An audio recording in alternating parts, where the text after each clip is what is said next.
Good morning, everyone. This is Jessica Canty. I am your life and career strategist. If this is the first time we're meeting, hi. I have a passion for helping working professionals go from unfulfilled jobs to their dream career. Welcome, you all. Thank you all for joining me this morning. So every Tuesday morning, we get together, we grab a cup of coffee, take a pause in our workday to get just to get connected with other people who are seeking careers, career shifts. Welcome, welcome, welcome, you all.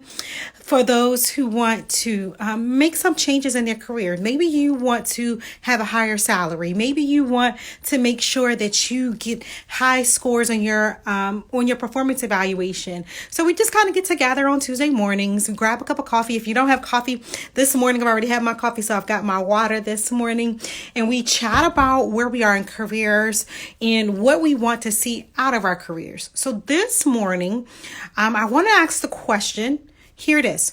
Where are you in your career success sequence? Let me ask that again. Where are you in your career success sequence? Welcome, welcome, welcome, you all. So happy to see you all. That's a great question to ask myself in this time because I've been looking at the numbers. I've been listening to what's happening with the job market, and financial analysts say that some say we're already in a recession. Some say we are heading into a recession that's going to last a long time. And so it's important for us to determine where we are in our career success sequence because we may have to make some shifts with our careers.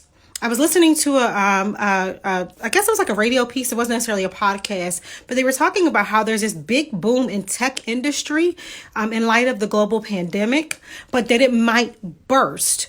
So some of us have been laid off. Some of us have been asked to work from home. Some of us may be working from home, but we don't know how much longer will we continue to be given our salary while we work from home. So it's important to determine where you are in your career success sequence in order to determine what your next best career move should be. Now, there's a lot of theories out there about career cycle and what does it look like to go through your career cycle. So I'm going to tell you what our company, Proverbs 1522 Personal Growth Coaching, LLC, says is the career success sequence. I'm going to give you kind of some indications as to where you are in that career success sequence. So you can write this down, you can jot it down so you can figure out, okay, what's my next best career move? Okay, so the first stage, and again, I'm only giving you just a preliminary because I'm thinking about doing a course on this.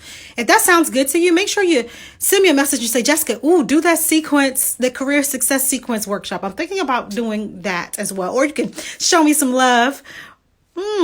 Can I say I'm a beginner? Oh, absolutely you are. But technically it depends on what, I'm speaking specifically to you, dear, because I know that you're an entrepreneur. I know that you are getting ready to go to college. I know that you've had stellar work experience. So it depends on which career you're pursuing.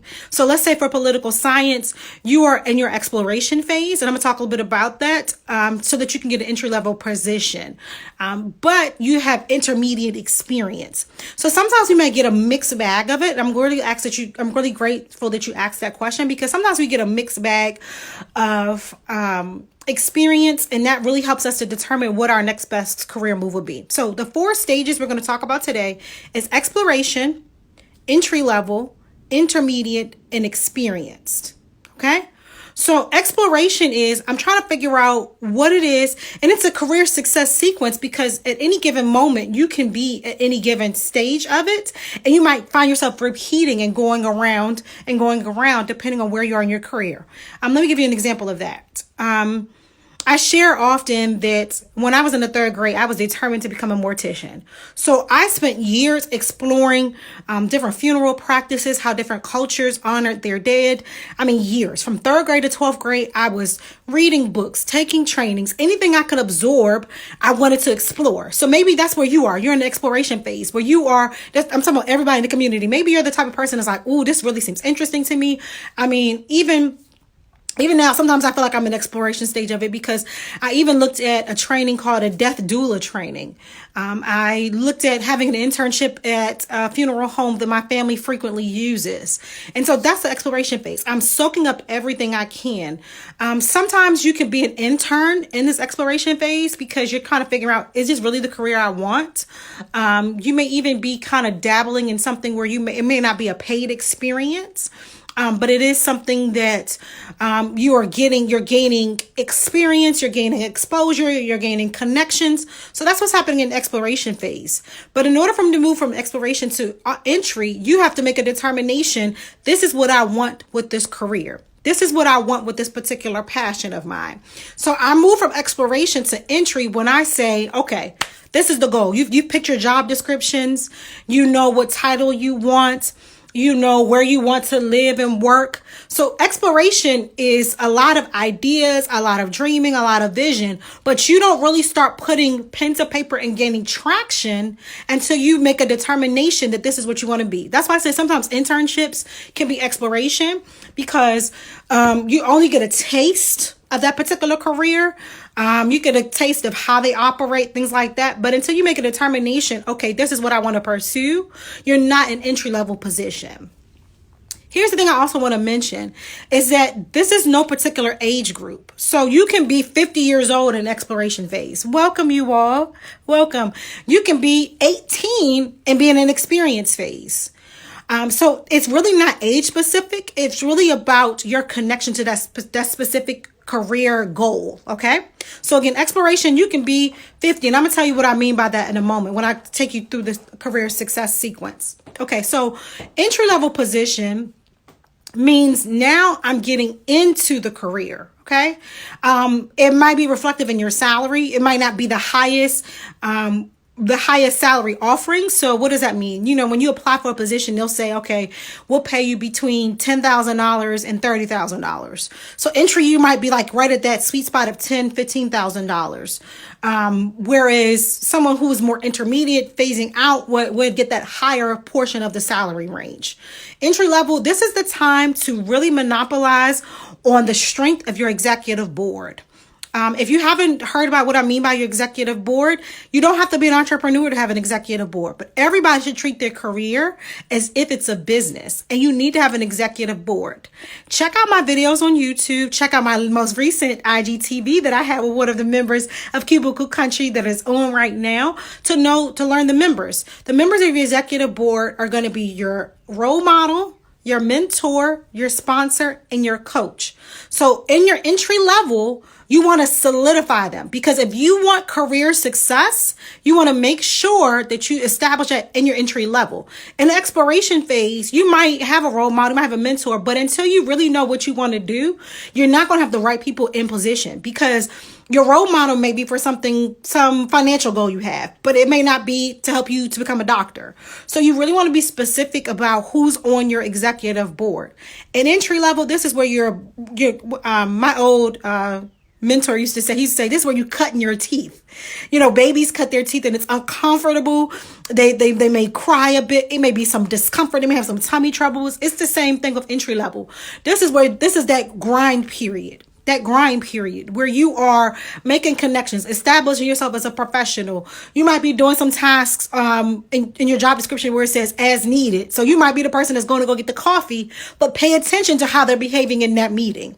So entry level for me, like I know right out of high school, I did some entry level work for the government. So it doesn't necessarily mean entry level isn't just for, say, what people typically think is fresh out of high school. Absolutely. Sharpening your craft, getting those skills under your belt. It doesn't necessarily have to mean that it's like for a company like you're babysitting, which I did do, and it did give me customer service skills, and it did help me to be able to communicate with different age groups, and it actually helped me to be successful and be prepared to work in child welfare because I interacted with children and I was able to learn about child development.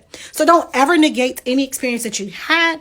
It's just how much have you had of it and how long did you spend fine tuning it? So let's just say for internship, sometimes it's only 3 months, but you can really take the best take your time and learn as much as you can in that 3 months.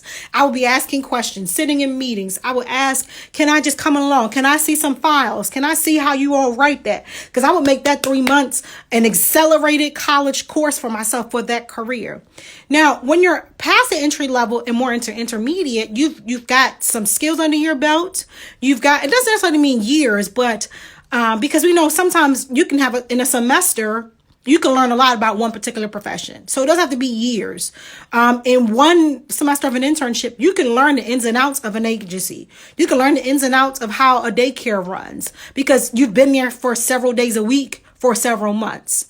Intermediate is now that sweet spot. If you've been established in your career, you have made the connections. You can more than likely do your work without a supervisor, but you may report to a supervisor. Sometimes you may even know more than the supervisor. Because to be honest with you, some people in managerial positions don't even know as much as the entry level person does. So in your intermediate phase, that's typically when you're in your career and you've had at least, I would say probably about 5 years experience under your belt. And again, you could be a high school student, a high school graduate, or, coming up on your graduation and have 5 years under your belt, especially if you started, because children are starting businesses as young as 8 years old. So if you've had entrepreneurial skills since you were 8 years old, if you were out there, making the best lemonade on the block, or if you were out there selling Girl Scout cookies, selling Boy Scout popcorn, you have been using those entrepreneurial skills. Can you tell I'm a Girl Scout mom? My 9-year-old has been an entrepreneur since she's probably about 6 years old because she's been selling these Girl Scout cookies. She knows customer service. She knows how to put together a package deal for somebody. She knows how to ask the questions so she can give her client what they want and what they need. So like she knows, is it gluten-free? She knows how many calories, how many cookies come in the box. So if you've been doing that since you were a kid, you're already at the intermediate level. Don't sell yourself short. Okay. Now, as your experience level, I would say you've been doing this for about 10 years now. And if you've been doing anything for 10 years, don't shortchange yourself. You need to be applying for managerial positions. If you've done anything for 10 years and you've done it effectively, you need to be applying for supervisory positions. I would even say, right at the 8-year mark, you need to start thinking, okay, what team am I going to manage? Am I going to manage a team for an organization, or am I going to open up my own business? Because you've been doing this for so long, you know the ins and outs. At this point, you've already learned how to teach a college level course on this. Because at the intermediate level, you already knew how to write a course on it. At the entry level, you were learning the steps to be able to build a course for intermediate level learners. Now, at the experience level, you might find, this is really for my baby boomers and those who are counting down the days for retirement. At the experience level, you might be finding that, okay, I'm starting to get bored with my work. I am ready to shift gears. I'm ready to pivot. I'm ready to think about what my life is going to look like in the next 10 years. Do I really want to stay in this field? And that is why, as a 50-year-old, you can go right back to exploration. And that's why you can wind up at entry level, at intermediate. Because the beautiful thing about careers is that it's a sequence. This is something that can be repeated over and over and over again, depending upon what your interests are, depending upon what your career mission and vision is, depending on how much money you want to make. So for some people, they are, 5 days away from retiring, but they're exploring wanting to have their own business. They're exploring, okay, now I want to be an associate, working for a company like Avon or Mary Kay. I can't think of a male equivalent. I know that there's a lot more companies coming up with, men's skincare, beard care, things of that nature, manscaping, all that good stuff. So you can definitely say, okay, now I'm thinking about how I can shift gears. So in this career success sequence, it's important to note, no matter where you are, to document.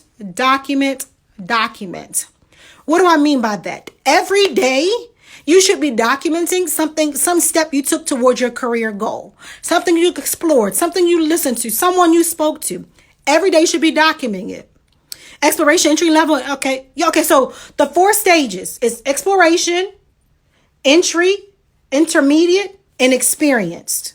So exploration, entry, intermediate, and experienced. And at each phase, you're going to be faced with a challenge that you have to overcome to be successful at the next phase.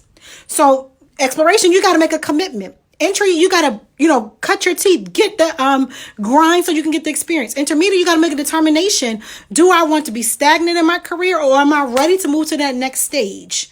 Am I satisfied with the current salary I have? Is there some certifications, some studying I need to do to make sure that I'm ready for experience level? Experience level, you got to make a determination. Is this where you want to retire? Are you satisfied with the salary you have? Are you satisfied with your retirement benefits? Are you satisfied with the opportunities afforded to you, even if you want to stay another 10 years? Because then that's going to take you right into exploration. Again, so it's a sequence, but I want you to hear that it's a success sequence. At every stage, you can be successful and set yourself up for this next stage of success. Okay. So you want to be documenting every day what you've done. Have you looked at job postings? Have you spoke to any member of your executive board? Have you listened to a podcast about your career? Have you followed a new page on Instagram about somebody who can help you with your career? Or, specific to your entrepreneurial efforts or your employee efforts. You need to be documenting that every day. And I'm excited because I'm working with a publisher right now to develop a tool to help you document every day. So I'm thrilled. It's coming out at the end of the summer, beginning of fall. We'll be taking pre-orders pretty soon. So you want to stay in the loop. If you want to find out more information, you want to go ahead and check out, you can send me an email at jessicacanty@jessicacanty.com, or you can always stay in the loop for jessicacanty.com. And of course, if you look in the link in my bio, it's got all the connections to how you can stay connected. I'm going to do a podcast episode about your career success sequence. But the conversation doesn't stop there. It doesn't stop at Careers and Coffee. It doesn't stop at the podcast. You want to head over to LinkedIn and join Cubicle Country, because that I give exclusive offers, additional episodes of the podcast just to members of Cubicle Country on LinkedIn. All right, you all, I know you're out there doing stellar things. I want you to get back to your grind. But when you're working today, ask yourself, where am I in the career success sequence? And where do I want to be in 30 days? Where do I want to be in 3 months? Where do I want to be in 6 months? I'm being very strategic about the time frame. Where do I want to be in 30 days? Where do I want to be in 3 months? And where do I want to be in 6 months? And then come out and check out the new podcast episode that'll be launching this Saturday. All right. It's always been a pleasure to talk to you, members of Cubicle Country. I love talking about career success. I can't wait to hear all the transformations that are going to happen in your career. I look forward to, oh, you're so sweet. Thank you. I look forward to chatting with you all soon. Have a great day.